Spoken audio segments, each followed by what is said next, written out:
வணக்கம். புராணங்கள் இதிகாசங்கள் என்றுமே மர்மங்களும் ஆச்சரியங்களும் நிறைந்தவை. இந்த உலகை படைத்த பிரம்மாவிடம் கூட வரம் வாங்கிய ஒரு அசுரனின் கதை எல்லோருக்கும் தெரியும். ஆனால் அவருக்கும் மகாவிஷ்ணுவின் அவதாரத்திற்கும் இடையில் ஒரு பெண் உருவம் மறைந்திருக்கிறது என்பது உங்களுக்கு தெரியுமா? ஆம், வரலாற்றின் இருண்ட மூலைகளில் புதைந்து போன அந்த மர்மமான பெண் யார்?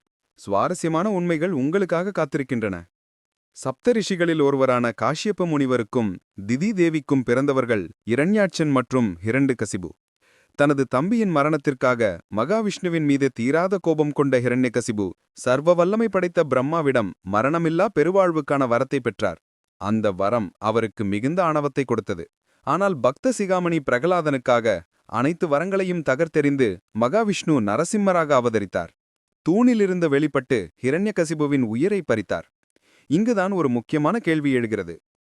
ஹிரண்யகசிபுவுக்கு ஹோலிகா என்ற ஒரு தங்கை இருந்தாள் என்பது நம்மில் பலருக்கு தெரியும். ஹோலி பண்டிகையின் போது தீயில் எரிந்து மாண்டவர் ஹோலிகா. ஆனால் இவரை தாண்டி வேற ஒரு தங்கை ஹிரண்யகசிபுவுக்கு இருந்தாரா?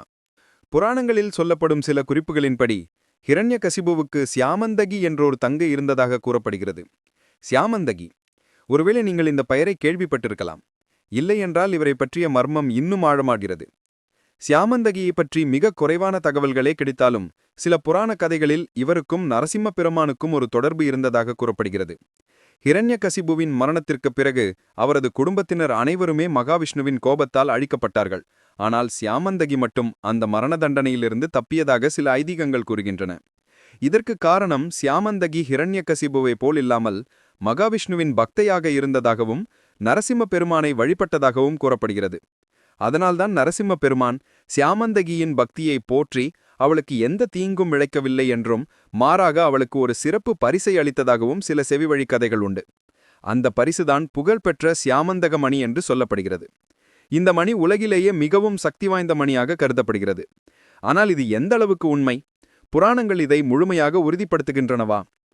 சியாமந்தகியை பற்றிய தகவல்கள் மிக குறைவாகவே கிடைத்தாலும் ஒரு அசுரனின் தங்கையாக பிறந்தும் நரசிம்ம பெருமானின் அருளை பெற்ற அந்த பெண்ணின் கதை மிகவும் வியக்க வைக்கிறது அல்லவா? இதிலிருந்து ஒரு விஷயம் மட்டும் தெளிவாகிறது. பக்தியின் முன் எந்த பேதமும் இல்லை.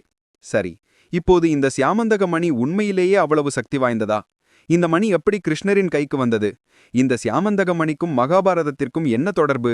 அடுத்த வீடியோவில் சியாமந்தக மணி கிருஷ்ணர் கண்டெடுத்த உலகின் சக்தி வாய்ந்த ரகசியம்